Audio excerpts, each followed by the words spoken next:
arus listrik di sebuah konduktor. Alat ukur listrik yang digunakan untuk mengukur nilai arus listrik yang mengalir dalam suatu rangkaian listrik. Voltmeter, alat ukur yang digunakan untuk mengukur benda potensial atau tegangan listrik dari dua titik potensial listrik. Multimeter, alat ukur yang digunakan untuk mengukur tiga jenis besaran listrik, yaitu arus listrik, tegangan listrik, dan hambatan listrik.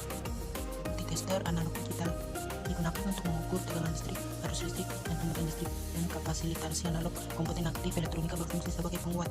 Generator fungsi adalah mesin yang digunakan untuk menghasilkan energi listrik dari sumber energi mekanis. Prinsip kerja dari generator listrik adalah induksi elektromagnetik.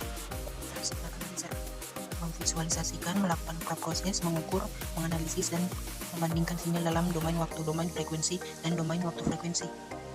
Spektrometer menganalisis spektrum, mengukur besarnya signal input versus frekuensi dalam rentang frekuensi penuh. Instrumen adalah untuk mengukur kekuatan spektrum sinyal yang dikenal dan tidak dikenal.